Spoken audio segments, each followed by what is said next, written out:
कर हाँ, रहे तो ये हैं। जो ड्रोन है ये एग्रीकल्चर में कितना सहायक है? मैम अभी तक हम जो ड्रोन की बात कर रहे थे, ड्रोन हम लोगों ने देखा कि शादियों में हम फोटोग्राफी के लिए यूज़ करते हैं इसको, ठीक है। बट अभी तक हमें ये नहीं पता हम ड्रोन को फार्मिंग में कैसे यूज़ कर सकते हैं, एग्रीकल्चर में कैसे यूज़ कर सकते हैं। तो आज हम इसीलिए एग्रीकल्चर यूनिवर्सिटी में आए हैं ताकि हम उनको ये एक्सप्लेन कर सकें कि ये ड्रोन कितना यूज़फुल है एग्रीकल्चर में हमारे लिए। अब बात आती है कि किस तरीके से हम इनको यूज़ करेंगे। तो अब बात आती है जब हम डाटा कैप्चर करते हैं, हम शादियों में भी फ़ोटोज़ तो लेते हैं, वीडियोज़ तो लेते हैं, राइट। अब उस वीडियो का करना क्या है ये हमें नहीं पता। तो हमारे पास ड्रोन में क्या होता है, बहुत टाइप के सेंसर्स होते हैं या अलग अलग टाइप के हम कैमरा लगाते हैं, जिन कैमरा से हम अपने फील्ड की मैपिंग करते हैं, फील्ड का डाटा कलेक्ट करते हैं। अब उस डाटा के बेसिस पे मेरे को फील्ड से बहुत सारी इन्फॉर्मेशन मिलती है, लाइक कि उस फील्ड में ग्रीनरी कितनी है, येलोनेस कितनी है, कितना डार्क है, लाइक मेरा कितना ज़्यादा फसल हुई, कितनी नहीं हुई, ठीक है। अब हेल्प मदद कहाँ से मिलती है हमें यहाँ किसानों को?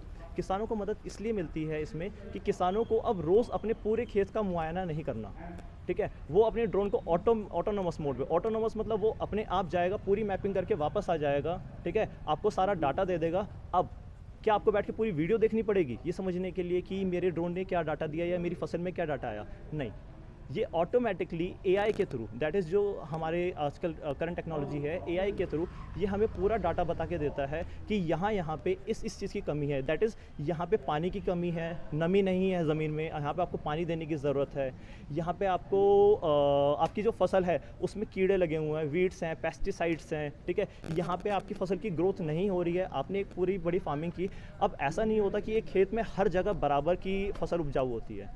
अब कहीं पे उपजाऊ है, कहीं पे नहीं है, तो वहाँ पे उपजाऊ क्यों नहीं है, किस चीज़ की कमी है? तो हम अलग अलग टाइप के कैमरा से, इसे हम थर्मल कैमरा कहते हैं या आईआर कैमरा कहते हैं, उसके बेसिस पे हम ये डाटा कलेक्ट करते हैं और हम अपने ड्रोन की मदद से उन चीज़ों को सॉल्व करते हैं। इसके अलावा और कैसे यूज़ हो सकता है? अब मुझे पता है कि यहाँ पे इस फसल में पानी की कमी है, इस ज़मीन में नाइट्रोजन नहीं है, या इस ज़मीन में मेरे को पेस्टिसाइड्स की ज़रूरत है। हम इसी ड्रोन की मदद से ऑटोनोमसली मतलब वो अपने आप, आपको जाने की ज़रूरत नहीं है वहाँ, हम इसमें अपना जो भी हमारे पास पेस्टिसाइड्स है, वाटर है, हम उसको इसमें फिल करेंगे, इस पे पास करेंगे एंड ड्रोन को हम फील्ड में सेंड कर देंगे। जहाँ जहाँ ज़रूरत होगी ये अपने आप वहाँ पे स्प्रिंकलर करेगा, जितनी ज़रूरत होगी उतना डाटा, उतना पानी या उतना पेस्टिसाइड का छिड़काव करेगा और वापस आ ये जाएगा। कैसे छिड़काव करेगा? स्टोर करेगा तब तो मैम इसके साथ हमारे पास अलग अलग टाइप के ड्रोन आते हैं, हम एग्रीकल्चर ड्रोन के कहते हैं, जिसके पास हमारे पास देखिए हमारा ड्रोन फ्लाई हो रहा है यहाँ पे।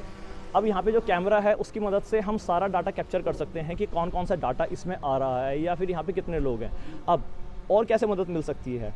अब मेरे पास इसमें जो कैमरा है वो ये भी बताएगा आपको, मान लीजिए कि आपके जो भेड़ बकरियां हैं या आपके जो जानवर हैं वो कहीं खेत में गए चरने के लिए, ठीक है। अब वो खो जाते हैं या नहीं मिलते हैं, तो हम इसी ड्रोन की मदद से सर्वेलेंस कर सकते हैं, जिसमें वो मेरे को ये बताएगा कि कहाँ कहाँ पे पूरे एरिया में आपके लाइक हीट वेव्स आ रही हैं। हीट वेव्स का मतलब ये होता है कि वहाँ पे कोई ना कोई तो ह्यूमन है या एनिमल है या कोई तो लिविंग बींग रहता है वहाँ पे, तो हम उससे वो चीज़ भी आइडेंटिफाई कर सकते हैं।